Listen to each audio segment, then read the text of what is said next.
I think when teachers are really passionate about specific things, then they're given a voice to be able to share their passion, their ideas, their thoughts, and problem solve with other people who are like-minded.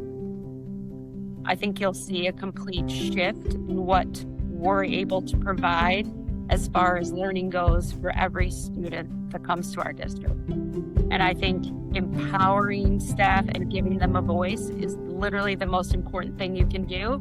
And it is the driving force behind creating positive change that will be long-lasting. Welcome, BPD3 Beyond the Bell, the podcast where we connect with the incredible people in our district and share stories that make our community unique.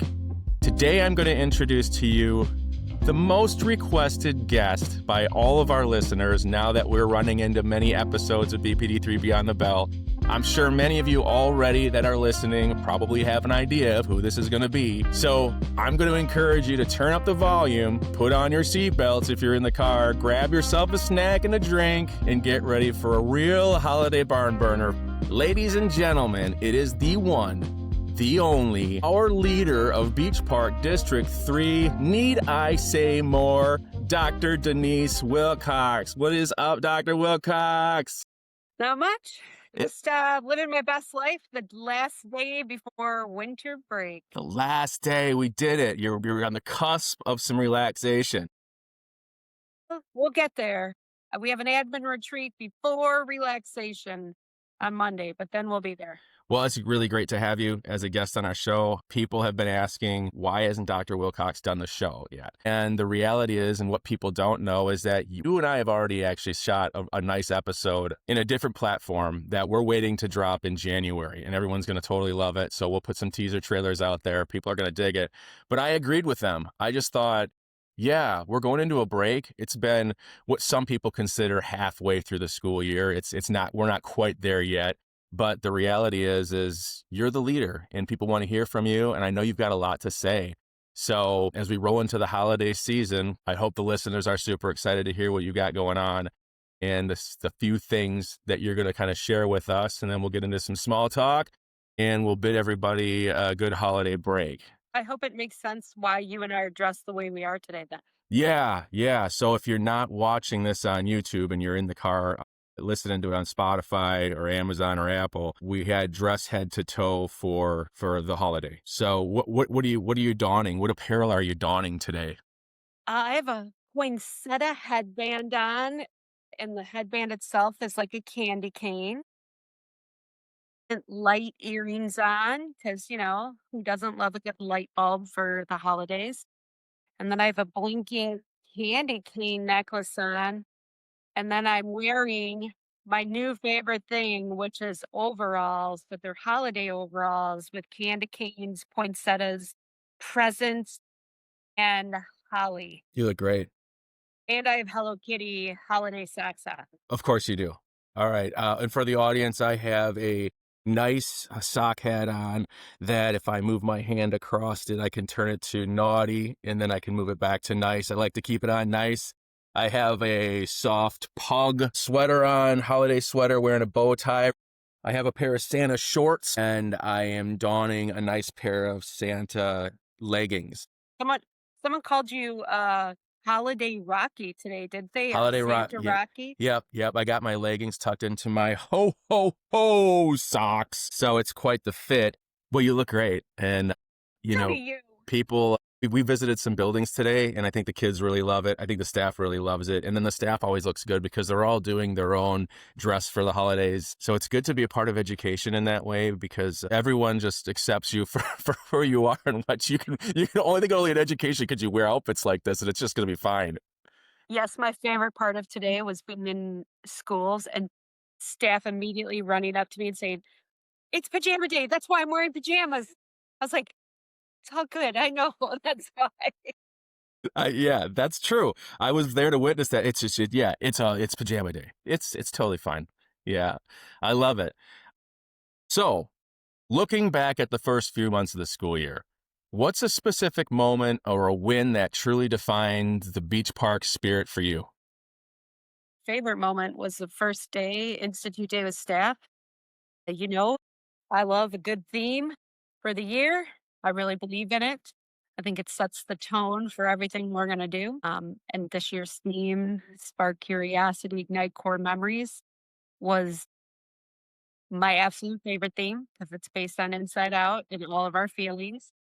And I know staff have a lot of feelings every single year coming into a new school year. And I think that actually brings a lot of joy to people and it gives them a focus for the year. And curiosity is so important to me. And then sparking core memories with kids. Walking around buildings today and seeing doors that say we're in second grade, making core memories every day, like that just makes my heart so happy. Yeah. Everywhere I go, all the buildings, there are these little drops of Inside Out 2 and core memory statements. What was it that drove you to choose this theme this year? What was behind it all? Well, I wanted to choose it last year, and everyone was like, that's too elementary. And I was like, all right, we'll do Believe from Ted Lasso, which I see you have the sign up right behind you, which I Yes. love. Yes, ma'am. But watching Inside Out 2, I literally was mapping it out in my brain like this is gonna be a great theme, and it really taught like, lends itself to curiosity and helping kids understand, and adults, their emotions and how they drive what we do every single day. It's been good. And it's changed my vocabulary and my perspective a bit. And I hear people say the same thing, in a sense of a situation will occur, something will happen, and an individual will say, "Oh, that's a core memory right there." Like that, you just created a core memory, and it's interesting how that theme has resonated with our staff and the adults, and it's changed the vocabulary of the way people are communicating with one another just from this level of awareness. It's cool. We have such incredible energy in our buildings. How do you feel like the staff's resilience has directly contributed to the culture that you're trying to build this semester? I think that every staff member in every one of our buildings cares such a great deal about kids and just loves kids.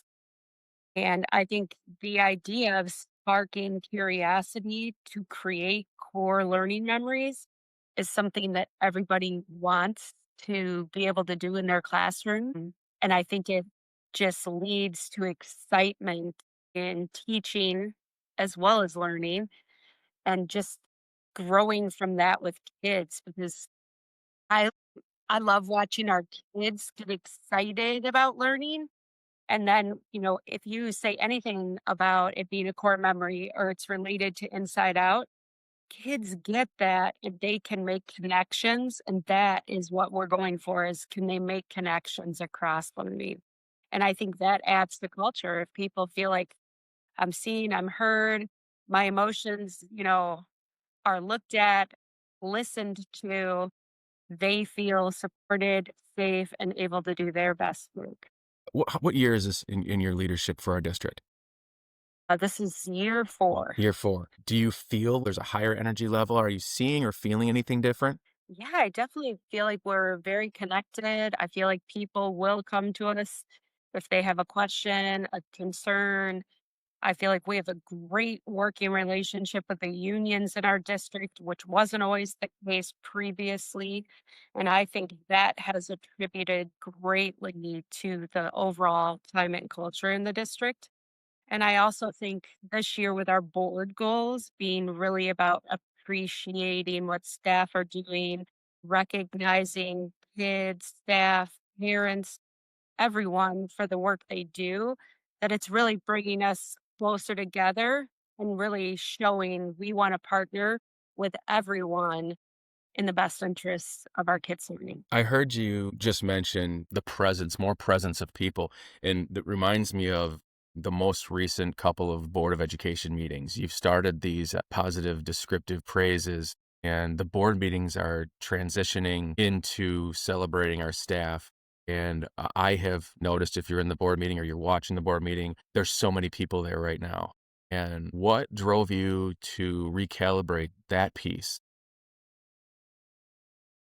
I believe very strongly acknowledging and appreciating the work that people do is literally so important to everything you do in a school district. And the more that we bring forward and celebrate the work, both of what staff are doing, parents are doing, and kids are doing in school, it helps us tell our own district story.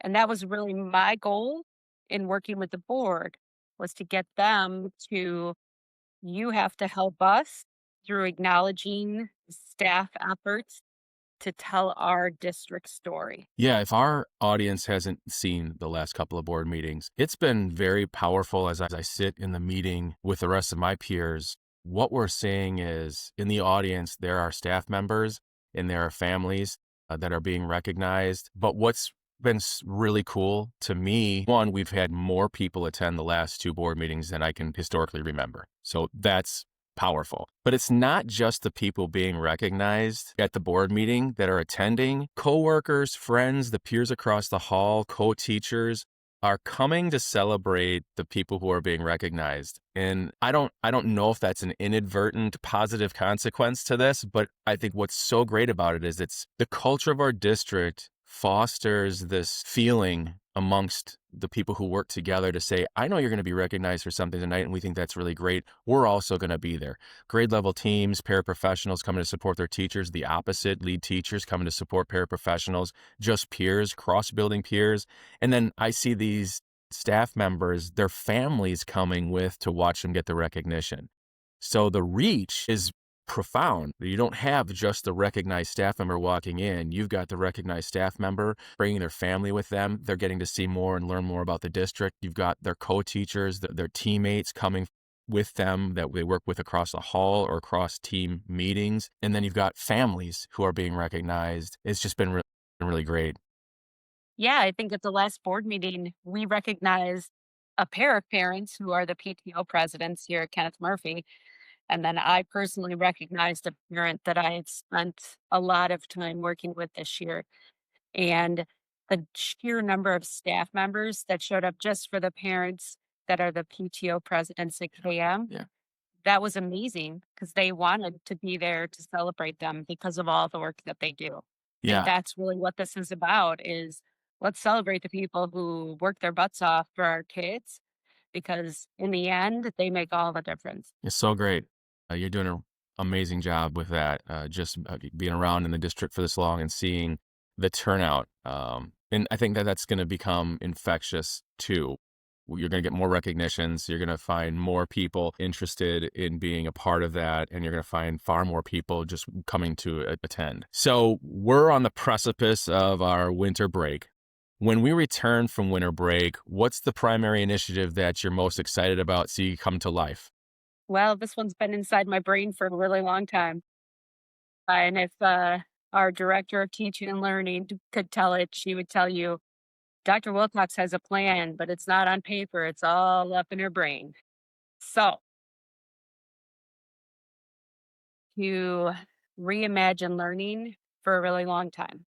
And I do think something we have done in education is kind of beaten the love of curiosity, exploring creativity out of schools slowly but surely. And I think every one of our staff members has valuable insight about how we could reimagine learning and the learning environment for our kids. And so at our Institute Day, we created a huge topic list of problems of practice that we know we need to fix to get to where we want to be, which is to have Blue Ribbon Schools of Excellence recognition. And so at our Institute Day, every staff member gets to pick one of their top three choices of topics that interest them the most, to sit in a small group and talk about, problem solve, and then create an action plan that they can present that can make a change to how we do teaching and learning in our district. Ultimately, I want to empower our staff to be the model schools for other school districts to want to come and see, "Well, look what they did. That's amazing. We want to do that." I want to be that school district. Yeah, that is a lift, right?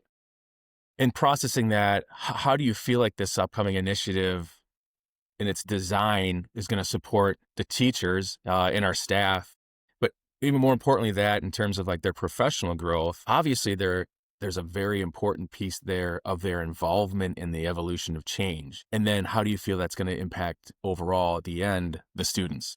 I think when teachers are really passionate about specific things, then they're given a voice to be able to share their passion, their ideas, their thoughts, and problem solve with other people who are like minded.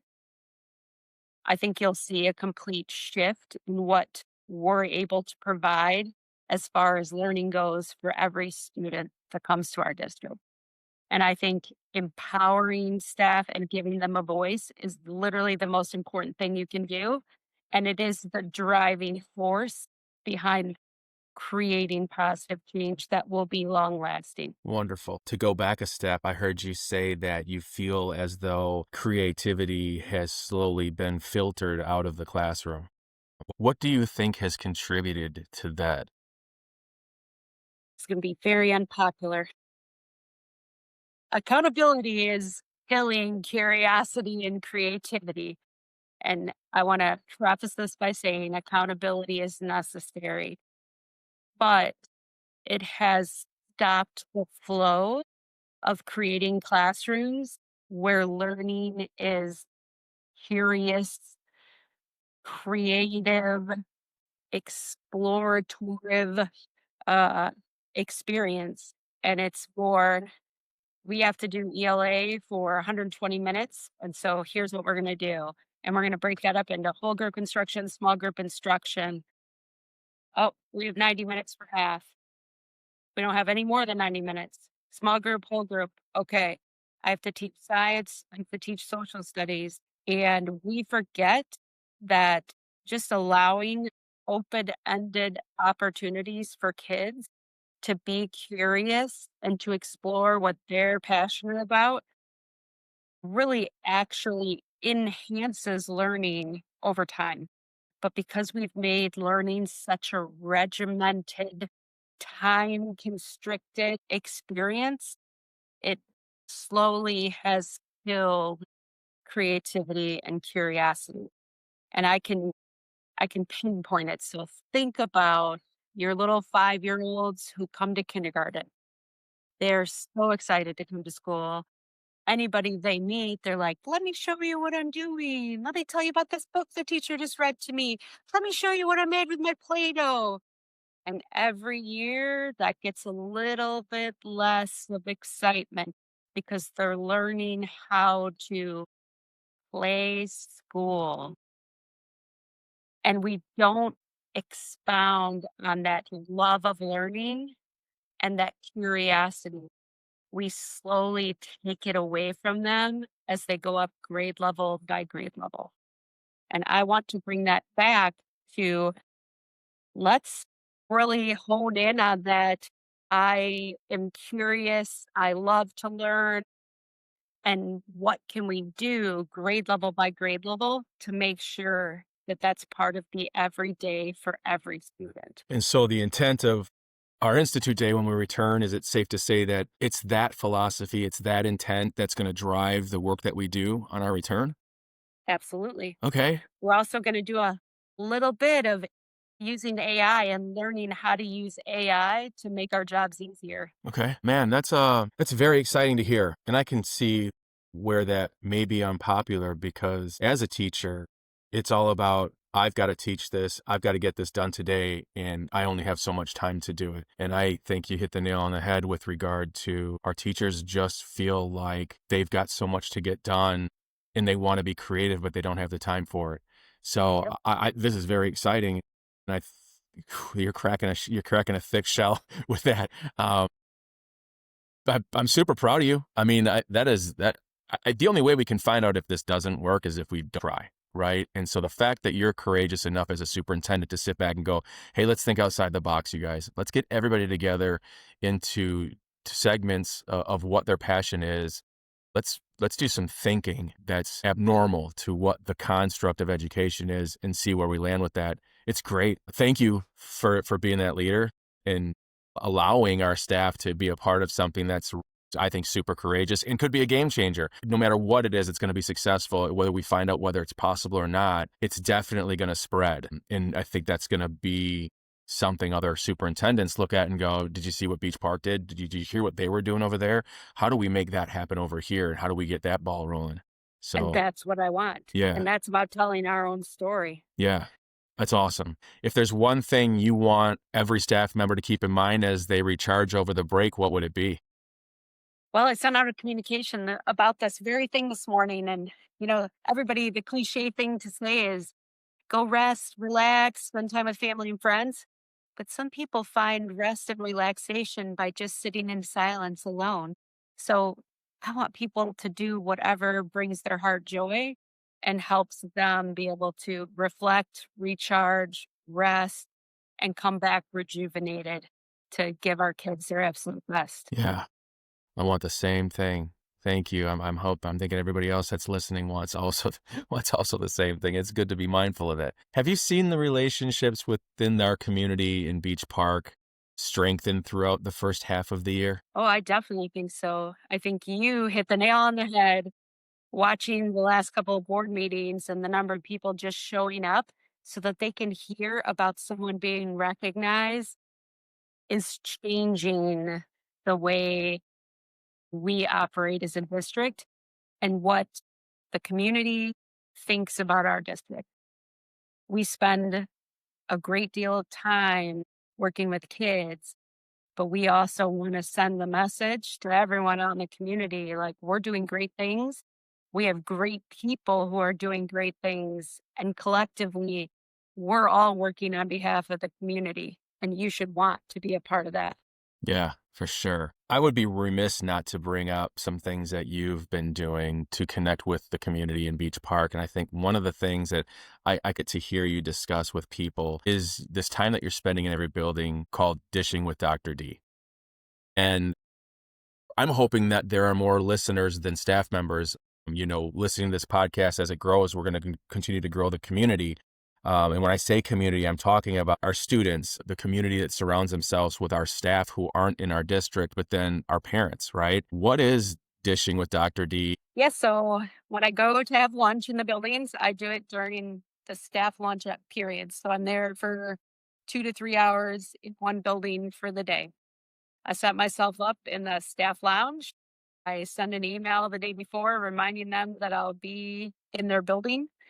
And it's an opportunity for them to come, ask questions, share things they like, share things they don't like, and just basically dish with me.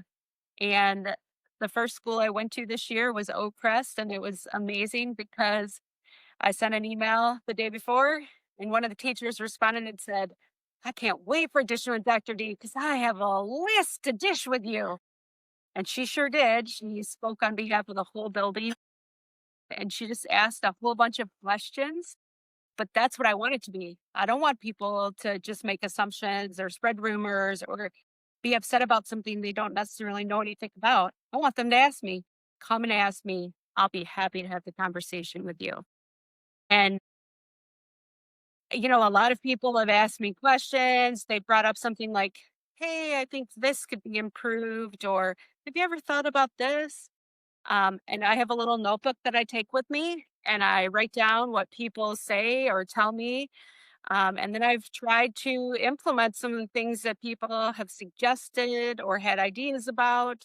Or I have followed up with building principals if there was something that could be immediately fixed just by a conversation. So it's been really great. Plus, it allows me the opportunity to be with staff at least once a month in every building and just have time to sit with them. I bring snacks for all of them, which they always appreciate. It's been a lot of fun. Has there been an inadvertent positive consequence that surprised you about going to do this Dishing with Dr. D? I think mostly people just said, It's nice to get to know you in an unthreatening way where you're just coming to have lunch with us and talk with us and allow us to talk about anything we want to with you. And it's the same for me. Like I get to know stuff about staff that I wouldn't necessarily know or things that they do on their building on a regular basis. So it's just been a lot of fun to sit down and build relationships with people. Is there anything you'd like to say to our audience when as you come into your next schedule in January of dishing with Dr. D? Is there anything you want to share with the audience about coming to talk with you about? This time I want to know what they think from our Institute Day in January and what they'd like to see come about from the work that we do, creating action plans. Okay. All right. I like to get into a quick segment. I've done this with the other guests. So, are you good if I ask you just some random questions about you? Absolutely. All right. So, here they come. So, what was your very first job and what was the lesson that you learned from it that you might still use today? You know who's going to appreciate this answer more than anyone?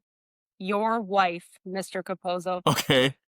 Her and I have share a love of shopping. And I know my love of shopping came from my first job. I worked at a clothing store in the mall. Okay. And I loved to help women who came into that store and wanted to, buy new outfits. I love to tell people what they look great in, pick stuff out for them. I literally shouldn't have been a personal shopper because I'm so good at shopping. And that is what I learned from it. Building relationships with people and being kind went a long way with helping people just in the retails. Okay. I didn't plan on asking this, but now that you've brought it up, if you were if you weren't a superintendent, what would you be doing? That's funny. I wanted to be a personal shopper. Okay. And on the flip side of that, I wanted to go to school and get my elementary teaching certificate and do a dual major of accounting. A dual major of accounting. Yes, I loved math so much and I was so good at math. I was like, I'm going to go into accounting because I know accountants make lots of money, but I also love kids and want to be able to teach school. So I could teach math because I'm really good at it. Well, But I it would wouldn't let me. everything happens the way it's supposed to. You're sitting in a podcast with a guy who thought the same thing. I got a list of like what's the top paying jobs in high school, and one of like number 4 was accountant, and I was like, I like math. I think I'm going to be an accountant. So I went to school and I got my undergraduate in accounting and business administration, and then I went and got my master's and got an MBA, and I was an accountant. And I'm going to tell you that it's the most restrictive position you could have when you have a personality like this. So I can assure you, you do not have the personality to be an accountant. You might have the ability to work the ledger and add and subtract assets and debits and do inventory and work logistics. I know you have the mental capacity for it. You do not have the personality for that. You are right where you're supposed to be. So you saved a ton of money, kid, because I went from that to going back to school to be a teacher. All right. Best piece of advice that you've ever received. Best piece of advice I ever received was when I was in my first administrative job ever. I was an AP at an elementary school, and the special ed director in the district said to me, and I quote, "If it feels good to say, you probably shouldn't say it out loud." All right. And I've used that piece of advice on many people, and it still holds true today. You've used it on me. You can think anything you want, but don't let it come out of your mouth. Yeah, that's good leadership. And I can attest that I've been led by you with that saying. And that's always take a minute, man. You can think what you want, mindful of what you say. Is there something that you're currently binge watching or reading? I am currently binge watching a show on Apple TV called Slow Horses.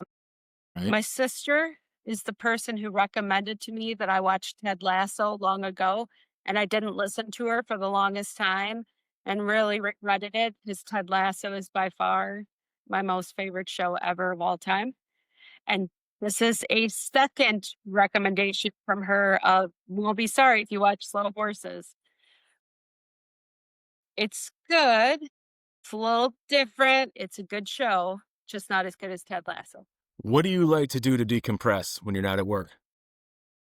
I like to talk to my dog, Henry Winston, and I have a voice for him, so he definitely responds to me. I like to read. I do a lot of reading.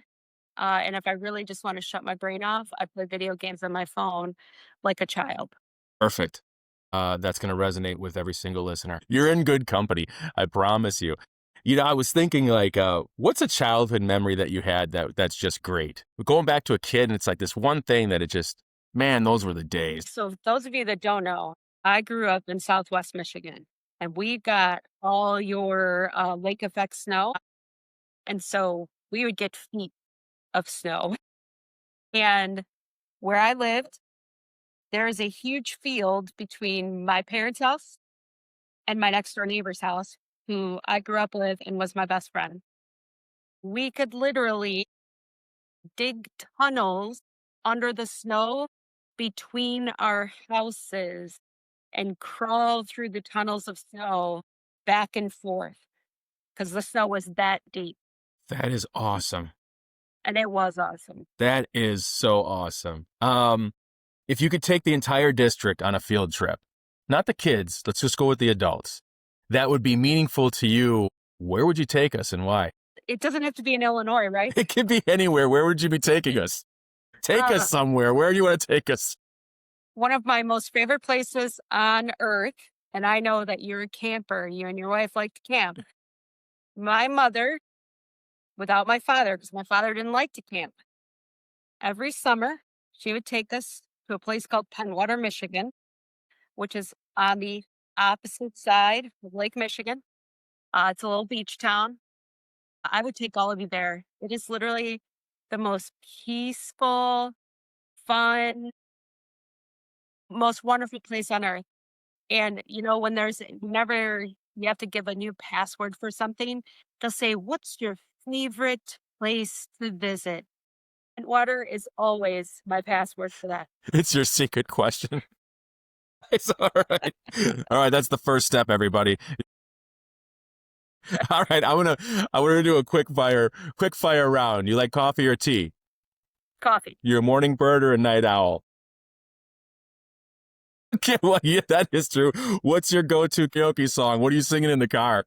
Dancing Queen. Okay, I like it. One word to describe the Beach Park District family. Love. That's pretty good. That's really good. My gosh. I think we're good. We're not good. Okay, tell me I more. want to ask you a question. Okay. Oh, no one asks me questions. Jeez. What is your most favorite Lego you have ever built?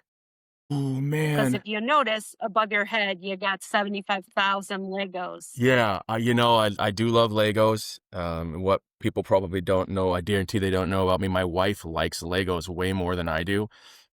And it's a great way for her and I to hang out. It is calming and it's a lot. There's a lot of joy in it. I think when I go back to like a child, Legos. I feel like Legos came out when I was a kid. I don't know if that's actually true, but I feel like I'm the generation 1976. By the time I'm 1980, I'm 4 years old, and I feel like Legos just came out. I remember my favorite set. I remember my parents getting me Legos, and it was a spaceship.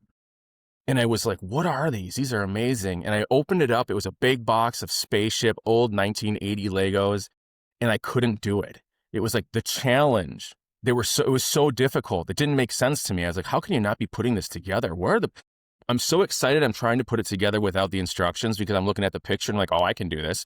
And I'm getting to a point where I'm like, I'm clearly like I missed step 3 and I'm on step 40. I got to disassemble the whole thing. And I'm just enthralled by this spaceship and how amazing it was. And then building that and then getting to play with it. I think it was the inception. I guarantee you that was my first Lego. I'm an 80s kid and I loved Transformers. So my favorite Legos are, Optimus Prime and Bumblebee, because not only could I build those Legos, they resonate with my childhood, but I can also transform them. And I have another transformer at home. Soundwave. It's 3 of the set, Soundwave. And it comes with the cassettes. And if you're listening, you were a kid, you had transformers, you could put those little cassettes inside the front of Soundwave and you could open them up and they were all like cougars and jaguars. They were cats of some sort. So it's definitely the Transformers. But man, Lego kills it. So they keep coming out with some of the coolest things. And I think that what's super cool about my job, as a principal, I had a ton of Funko Pops, and the kids were like buying me Funko Pops because it was our thing, and we talked about superheroes. But education allows you to really hold on to your childhood regardless of your position. So when I took the director of HR position, which you saw something in me I didn't see in myself, and I'm grateful for that. I love getting the opportunity to work here and do the great things we can for our staff. I love being able to do this. But I felt like, oh, it's a different role. It's a district office role, and I need to be very serious. You build this culture, Dr. Wilcox, that allows us to just be ourselves, and it makes work so much fun to come to. So as you know, I had nothing on my walls. There were no toys in here. There was nothing for 2 years. And it's only of this summer I said, maybe I will bring a couple of my toys out. Now, I don't have any place to put my toys at home, and I'm a grown man. I'm 49 years old. So I have these toys and I feel kind of like I can bring my toys to work and I get to see them. I don't get to play with them, but like looking at them as a 49-year-old man that is playing with them. So there's a very long answer to probably what should have been a short question. My very first Lego set as a kid was definitely my favorite Lego set, and it's probably changed my life because I just still love them. And boy, did Lego get it right. 100%. Okay. Yoda or Grogu? Man, It's a very important question. I know, and I'm gonna have to go with. I gotta go with. Man, I just really love like Grogu. It's probably because he's so darn cute, and the Mandalorian did such a good job of taking care of him. But would there be a Grogu if there wasn't a Yoda? Is this a chicken and an egg question? He's a descendant, I so know it. Grogu is always the correct answer. Yeah, it's Grogu. I'll give you Grogu. I mean, yeah, he's darling. For which I also have the Lego set. Which of the Inside Out characters is your favorite? Which Inside Out character? I mean, it's Joy because she's just such a pivotal character in the show itself. And I tend to be a pretty happy dude. I always find that there's joy in every other emotion, but it takes every emotion to get back to joy. But joy centers me throughout my day, every day, even when it's tough. I always come back to joy. I like that. I'll give you the same question you gave me. What's your one word for the beach park community? Family. It's family. Yeah, family. It feels good to be part of a family, and I've been here for 19 years. So, What's your favorite part about moving to the HR director role versus being a principal?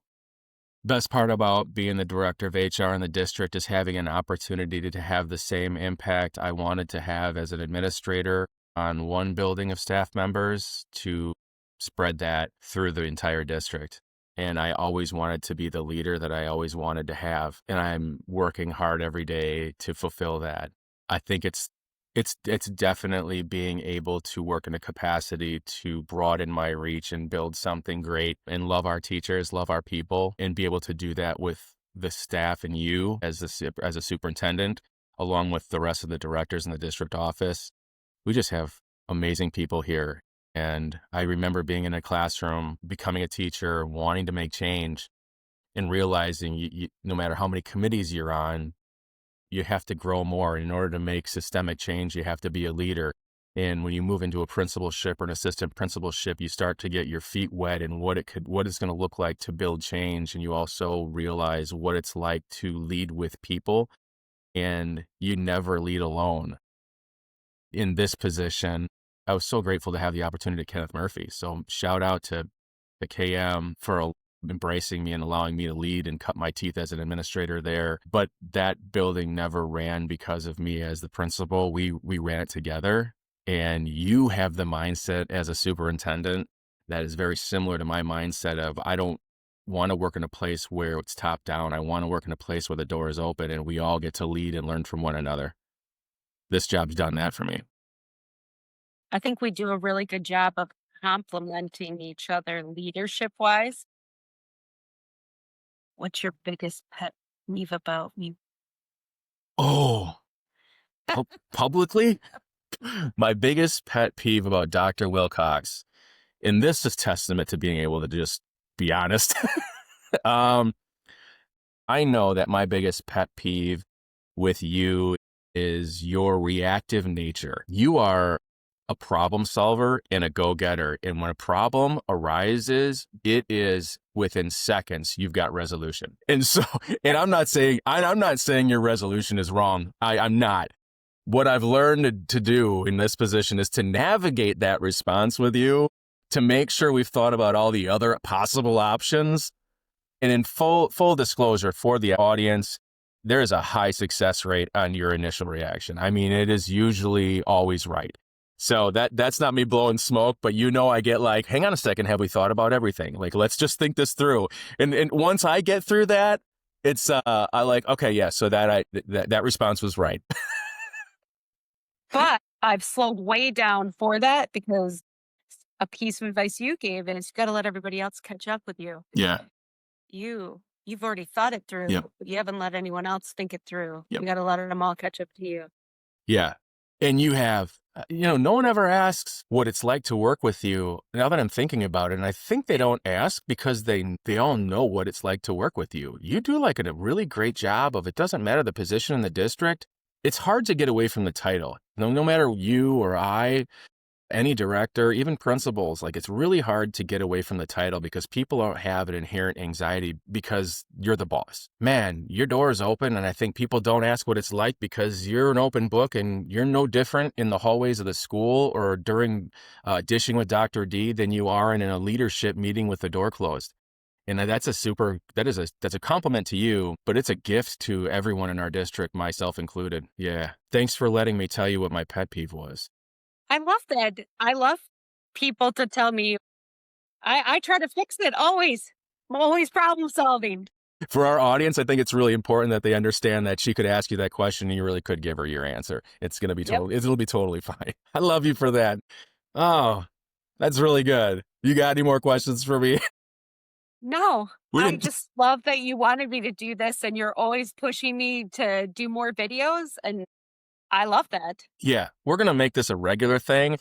First, let me just start off by saying thank you so much for taking the opportunity to do this with me. We've been talking about it.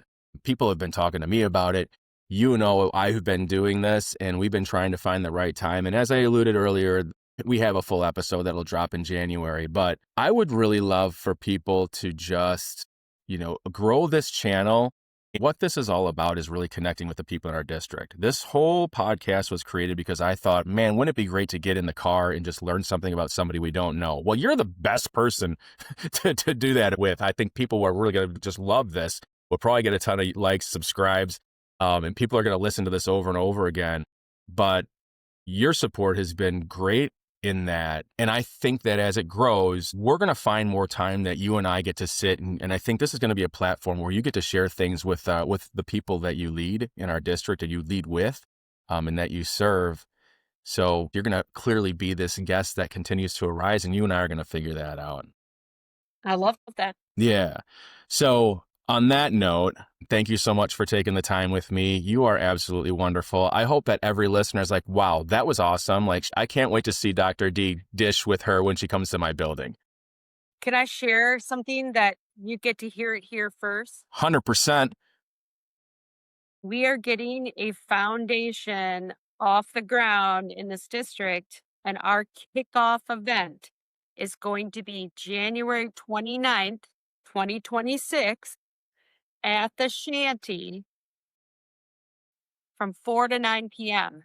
And we're going to get proceeds from that, 15% of anything anybody buys. And we're going to talk about what the foundation will do for our teachers in order to enrich and enhance student learning in their classroom. That's super, super exciting. Anyone is invited? Anyone. We want the word to spread like wildfire to come to the Shanty on January 29th. Done. We'll definitely get a clip out of that for sure. And then I guess we'll probably meet back up once that event happens and you can start sharing with us what we're going to do with the foundation. Does that sound like a plan? Yeah. All right. Well, thank you so much for being vulnerable with me enough to share your passion, your insights, the personal things, the things about your childhood. Thanks for asking me questions. I didn't realize would happen. So it's good for me to feel like what it must feel like on the other side of this. It's clear that you're committed to our district. You're an amazing leader. The fact that you'd just be open and you are open is such an awesome thing to be a part of. You make a huge difference in the lives of our staff, our students. The fact that you're in the buildings, continue to do that. People just love to see you walking around and just think like, there she is. And we have access. We have all the access that we need. I would encourage anybody that's listening to our channel, please, if you're a dedicated professional in education and you're looking to join a truly supportive family atmosphere in an engaging district, come and visit our website at bpd3.org. If you are currently an employee in our district right now, I want to personally say thank you so much for all that you do for our students, for the staff that you work with, for our families, our community. We understand that it's a grind and your work does not go unnoticed, from Dr. Wilcox to the district office, to the principal in your building, to the people that you work with right across the hallway. I can assure you, we are all so grateful for you. I just want to say thank you personally for that. Thank you for all that you do. And thank you so much for being you. Thank you for taking the time to listen to this podcast. Please like and subscribe our channels. We're on YouTube, Spotify, Apple, Amazon. And if you know or don't know yet, we drop clips of the upcoming episodes that come out every single Monday. We're going to take a break over winter break, and we're going to start back up in January as we move into the break. And you're going to see a ton of clips from this. Feel free to leave comments and suggestions on our videos, because I do read them and I think that it's amazing feedback, because that's going to help grow our channel, and that's also going to help me build questions to provide you with content that's valuable and worth listening to. Dr. Wilcox, anything else on the way out? No, I hope everyone has a great winter break. And again, gets to recharge, relax, reflect, and do whatever that looks like for you to come back ready to rock our kids' worlds. Ditto. Have a wonderful holiday break. We look forward to seeing you on our return. And again, thank you for everything. Bye. Bye.